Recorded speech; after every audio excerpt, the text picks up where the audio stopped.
მე ვარ რუსკა მოშკუდიანი, ჩემი თემა კონფერენციაზე ეხებოდა სიძულვილის ენას და კვლევა რომელიც ჩავატარე შეისწავლიდა სიძულვილის ენის გავლენას LGBT თემის წევრებზე. მთავარი ჰიპოთეზა ჩემი კვლევის იყო ის რომ სიძულვილის ენა იწვევს ინტერნალიზებულ ჰომოფობიას და წარმოადგენს ბარიერს coming out-ისთვის.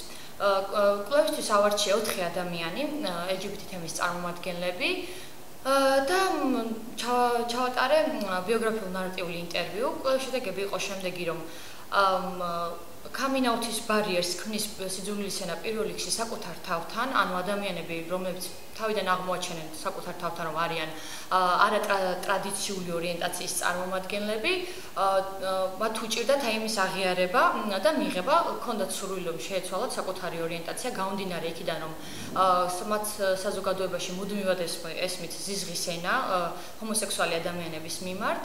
და აგრეთვე იწვევდა ინტერნალიზებულ ჰომოფობიას გარკვეული დოზით. თუმცა ეს ინტერნალიზებულ ჰომოფობია აღმოჩნდა, რომ არც ისე ცალსახაა.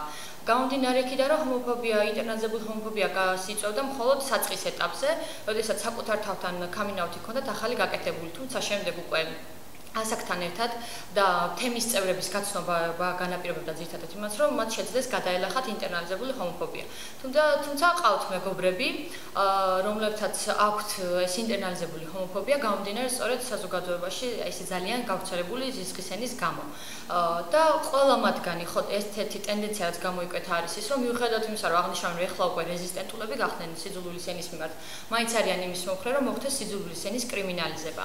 გამომდინარე იქიდან, რომ ეს ესმით ყველგან ტრანსპორტში, ოჯახში, ტელევიზიით და წარმოადგენს გარკვეულწილად coming out-ის ბარიერს, როდესაც ხდებიან ისეთ საზოგადოებაში, სადაც ყველა არ არის მათი ნაცნობი და მათი მეგობარი და ხშირად ესმით მათგან სიძულვილის ენა და იციან, რომ თუ კიდევ უშუალოდ გააკეთებენ coming out-ს და გააცხადებენ თავიანთ ორიენტაციას, ეს გამოიწვევს იმას, რომ ამ უცხო ადამიანების მხრიდან შეიძლება წამოვიდეს აგრესია, როგორც ფიზიკური, ასევე სიტყვიერი.